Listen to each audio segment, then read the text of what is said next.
While we welcome the Cerebral Palsy community to share their stories, it does not mean as an organisation we endorse and agree with all the views and decisions of our interviewees.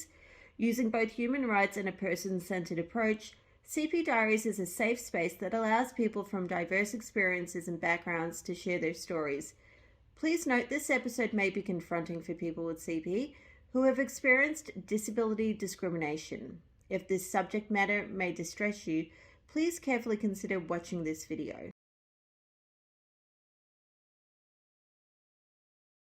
So I'm really excited to talk to you today. You reached out to me when I put a message on our support group page that we wanted to speak to people about their experience of having cerebral palsy and being a twin. That was the initial post, but you're actually a triplet. Yeah. So who all is in your family? So I have my mum, my dad, and then my sister is 1 minute older than me, and then it goes me, and then it goes our brother. So I'm a minute older than my brother. And then about 3 years later, our little sister arrived. Growing up, you had the cerebral palsy. Are your other siblings quite healthy, or were they? Yeah, no, they're all fine. They didn't have so the triplet siblings, they don't have anything stemming from being a triplet, so they're perfectly healthy that way. It was just there was 1 of 3 chance of one of us having it, and it ended up being me. What were some of the differences you noticed growing up? Dinner took a lot longer for me to eat dinner because my parents used constraint therapy. So I have left-sided cerebral palsy. And as a child, I never used my left hand unless prompted. And I had to be prompted a lot to use it. So my parents used constraint therapy at dinner time. And so my right hand would be, tied behind my back, or I'd be, made to sit on my hand sort of thing. Use my left hand. So that was a big difference because the rest of my siblings weren't having to do that. And then there was the cereal casting. So, I'd have to go into hospital and have cereal casting done.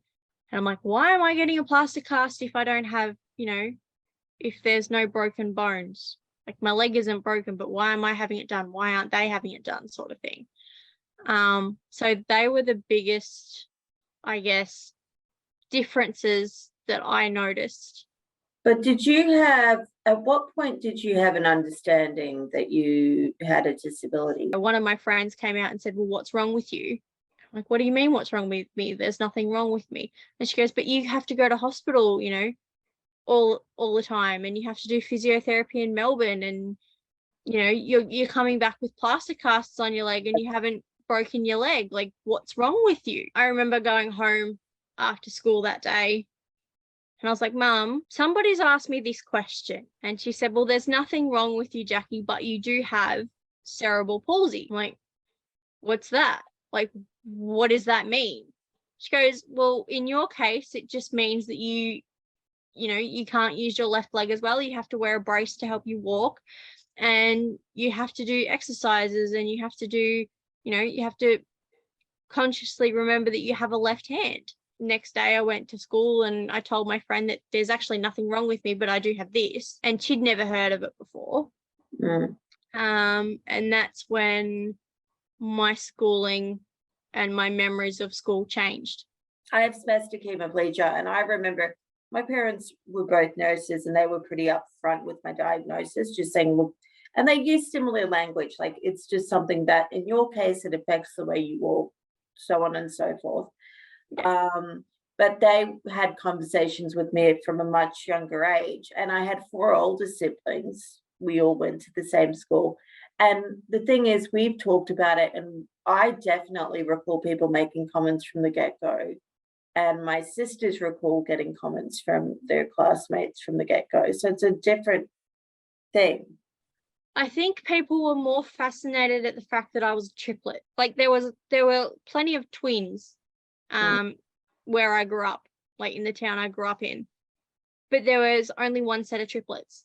And still to this day, like, you know, if I go visit my parents, it's, are you one of the triplets? Right. Like that was the question that was always asked. What were some of the other things you remember from, growing up as a triplet? And I suppose having that physical difference, was there anything else that stood out to you? Little Aths. So like I said, mum and dad brought us up to basically whatever the others could do, I could do. So it was, if they're doing Little Aths, Jacqui's doing Little Aths. Or if they're climbing a tree, Jacqui's climbing a tree. So Little Aths was a little different. So I remember in particular hurdles. I couldn't jump over the hurdles. And I couldn't understand why I couldn't jump over the hurdles. Right. So then I'm like, well, do I not do hurdles or do I still do hurdles? Like, how do I do it? And I remember that it was suggested to me that I run up to a hurdle, stop, step over, run to the next hurdle, stop, step over. And that's how I would do hurdles. Didn't win any races or anything like that, but I could complete it. It was just a lot slower than what everybody else was doing. Do you remember your parents explaining it to your siblings as well? Because it can be tricky for siblings to. No, because they just knew it as, this is who Jacqui is. Yeah. She's who she is. It's normal for her. Yeah. Like, whatever they got to do, I could do it to an extent. Yeah. Like it took me a little bit longer, like I said, to ride a bike. Like I was 9, I think, when I actually learned how to ride a bike properly. Whereas they were 5 and 6 when they were able to ride a bike. As you got older, were you still doing a lot of things together? Up until high school. Being in a small country town, there's not a whole lot of support for people who have disabilities. And I mentioned to you on the phone that we in my high school there was only 3 kids with a physical disability. So they'd lump you together because, one kid who had spina bifida wore an AFO or wore 2 AFOs, and I wore an AFO. So why not lump you together? But after year 7, I decided that I didn't want to be seen or treated as different. So I actually I didn't see it as putting my health at risk at the time, but now that I'm older, I did actually put it at risk, because I stopped wearing my braces, I stopped going to therapy, I stopped pretty much everything because I didn't want to be seen as different. And that's because the bullying got worse as I got older. And I guess, like I said, small country town, but I was copying it from the adults more than I was copying it from the kids. Really? So they were substitute gym teachers, and she was actually a dance instructor. And so she thought that I was lying through my teeth sort of thing because I said to her, I can't actually do this. High school was more the adults than the kids that were the problem. And I think that stems from the fact that it was a small country town and as far as I'm aware, I'm the only person with cerebral palsy who has been in that town. Yeah, you were definitely like the odd one out. I was the odd one out. Yeah. And up until that time, I wasn't I wasn't treated as differently. But as soon as I hit high school, there's an influx of kids because it's the only high school in the district. So you had other kids from other schools coming in to this one school. And yeah, so it was not a nice time to be perfectly honest. During those high school years, did you feel like were there ever times where you felt like your siblings, particularly your triplet siblings, were going off in a different direction, like socially, or Yeah. yeah, They had friends I didn't. I struggled making friends. I wasn't as sociably socially out there as my brother and sister. Like they could easily make friends, whereas I struggled making friends because I thought these people had a hidden agenda sort of thing. Because that's what happened to me in high school. In primary school. I'm sorry, and for what it's worth, I actually do know what it feels like because I've actually gone through that.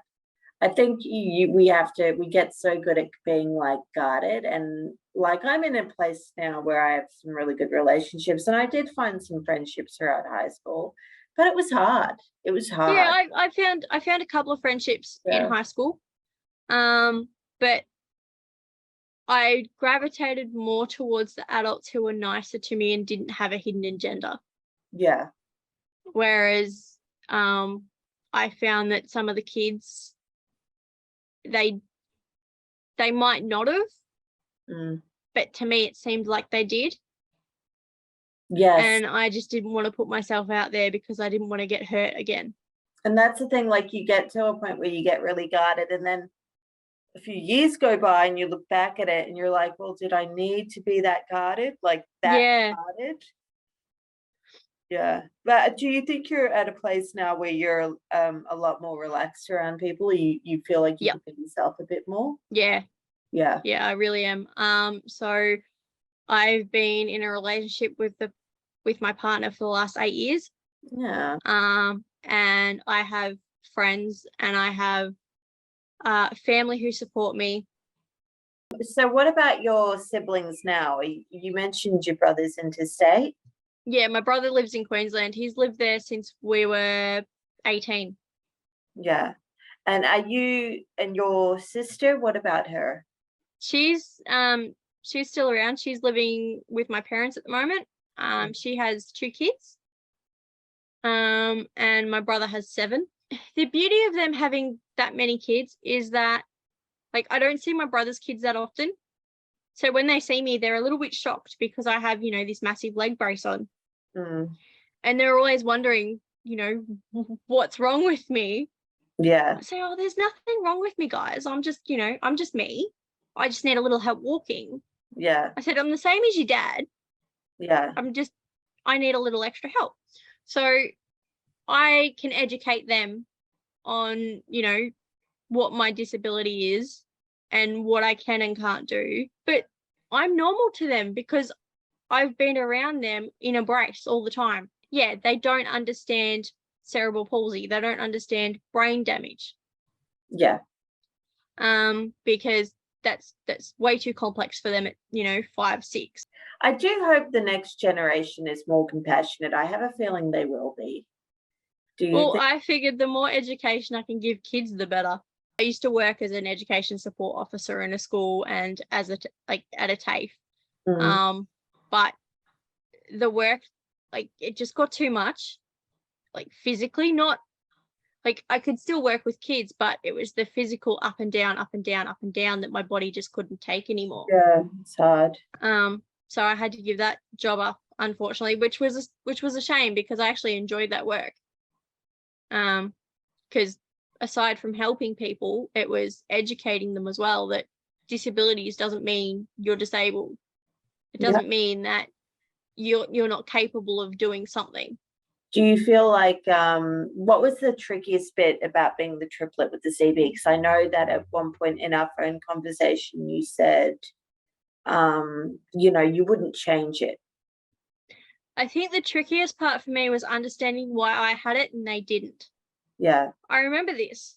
So grade 6, we were asked to do a oral presentation sort of thing on something. And I actually did it on cerebral palsy. But when I researched CP, I found out that there are certain things that increase your risk of having a child with CP.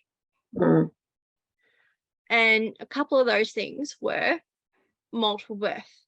Well, I was one of 3. 2, I was the lowest birth weight. So I think I weighed 3 pounds at birth. So even though my brother had difficulties when he was born, he was the highest birth weight. So he didn't have, even though he had, the same risks, I suppose, of getting CP that I did, he didn't have that extra risk of being the lowest birth weight. And then I'm looking at it going, okay, mum's had 3 kids at once. And I'm the lowest birth weight. That makes sense as to why I've got it and they don't. It took me a long time to come to terms with me having it and not them. But now that I have come to terms with it, like I said on the phone call, I wouldn't change it because I'm stronger for it. And I honestly don't know how my brother and my sister would have reacted had they had it. It might have been the same as me, but it also could have easily not been. Was there a time where it was like knowing that there was a connection between those two things? Was that so knowing that there was a connection between the low birth weight, the being a triplet and having CP, it actually, I guess, made it an easier pill to swallow. It wasn't so bitter, like I wasn't so bitter about it as to, why was I the only one with it? Because it could have easily been all 3 of us having it. Like the one thing I really wish is for people to stop asking what's wrong with us. There is nothing wrong with us. Yeah, it's a really ugly question. It's implying that there is something wrong or that there was something wrong. I'm like, but there isn't anything wrong. There was nothing wrong to start with. Yeah. Like I honestly wish, like, there's photos of me as a kid around Christmas time of me wearing a skirt and having the biggest cheesy grin on my face with a plaster cast on my leg. I don't remember that day. I don't remember that photo. But I want to go back to how happy she was. Yeah. Because I don't know if she was completely ignorant, but, she was happy. Yeah. And I'm happy now, but it took me a long, long time to get to where I am. Yeah. I agree. And I do understand that. Like it's just, I really wish there was like an educational program for small towns. Like, I wish there was an educational program for everybody, but I wish there was an educational program especially for small towns. Would you ever do something like that with your educational background and the fact it'd be nice too? I think it would be really, really nice. Yeah. To become an advocate and to actually try and educate kids. I worked in a school where, as an ESO, so an education support officer, I worked in a school and there was a child there who had CP. And now the other education support officers that I worked with, they knew that I had cerebral palsy, but this kid presented differently to what I did. Yeah. So she had trouble speaking. She didn't wear a brace and all of this sort of stuff. And they've gone, hang on, does she actually have cerebral palsy or is her mother pulling my leg? Did they actually say that? They did. I'm like, no, she does actually have it. And they've gone, oh, but her voice is, it's her voice is funny. I'm like, yeah. I said, cerebral palsy affects your motor function.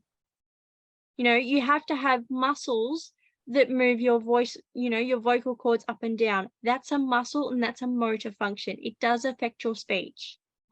I'm lucky my speech is not affected. Hers is. It's also depending on the nature of the brain injury too, because it's different regions of the brain. Yeah, but that's it. That they don't know that. And I was honestly completely shocked that this person's like literally come out and said this. I'm like, no, it presents in different ways. Yeah. It's different in everybody. It's like, that saying for kids with autism. You know, when someone gets up there and says, oh, I've met a kid with autism, it's like, congratulations, you've met one kid with autism. The next kid you meet with autism is going to be completely different. Yeah. The cerebral palsy is the same. Is there anything we haven't talked about that you wanted to mention that is relevant to the topic? Well, I guess that if you are a multiple and you have CP and your other multiple doesn't, or in my case, my other multiples don't, it doesn't mean that you are any different from them. And like, I have a really, really good relationship with my brother and sister. You know, I mentioned that, you know, my brother has 7 kids, my sister has 2. The only thing that I think got me worried as we got older was them having kids, because my brother got there and thought that I wouldn't be able to care for them. But I've learned and I've adapted. That's the thing. You can adapt. You have cerebral palsy, but you can adapt. I guess what I'm trying to say is let us tell you if we can't do something. Don't assume that we can't do something just by looking at us. I think that's a good note to, yeah. Yeah. Good note to end on.